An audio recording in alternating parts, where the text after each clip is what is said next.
Bharatiya Janata party के एक काबीना मंत्री विजय शाह जी ने जिस तरीके से उन बेटियों को जिन्होंने पाकिस्तान की सेना को थर्रा दिया, उन बेटियों के खिलाफ इतने अनर्गल तरीके से अपनी बात कही, इतने छोटे शब्दों में अपनी बात कही, मैं पूरी भावना को आदरणीय मध्य प्रदेश के मुख्यमंत्री जी के कैबिनेट के मंत्री हैं विजय शाह, उन्होंने बेटियों के प्रति जो अपशब्द कहे,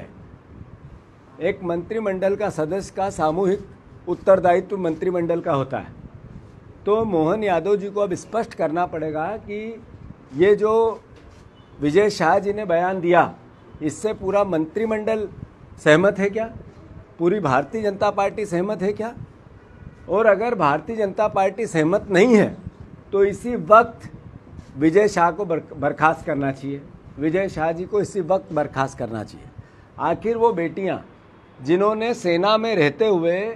अपने प्राणों को दांव पे लगा के देश के सम्मान को बढ़ाया, उनके लिए इतने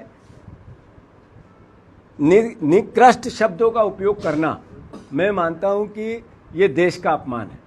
इस सेना का, हमारी बेटियों का तो अपमान है ही, पर यह देश का भी अपमान है। तो ऐसा मंत्रिमंडल का एक सदस्य जो देश का अपमान करता है, बेटियों के लिए, ऐसी बहादुर बेटियों के लिए, देश की बेटियों के लिए जो सीमा पे सेना में काम करते हुए देश की रक्षा करती है, उनके लिए इतने निंदनीय शब्द कहते हैं, वो क्या मंत्रिमंडल में बने रहने लायक है? और अगर भारतीय जनता पार्टी ये उनका बर्खास्त नहीं करती है, मोहन यादव जी बर्खास्त नहीं करते हैं, तो मैं मानता हूँ कि पूरी बीजेपी उनके इस बयान से सहमत है क्या? और अगर सहमत नहीं है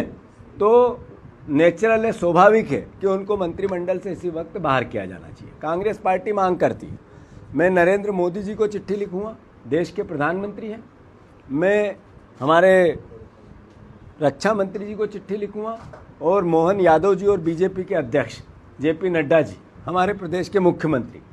इन सबको चिट्ठी लिख रहा हूँ कि ये आपको स्पष्ट करना पड़ेगा कि एक मंत्री ने जो बयान दिया है वो सामूहिक मंत्रिमंडल की जिम्मेवारी होती है। अगर उस बयान पे वो कायम है और आप उससे सहमत हैं, वो मंत्रिमंडल में हैं, तो क्या बीजेपी की भाषा है वो? और अगर नहीं है तो उनको बर्खास्त करें।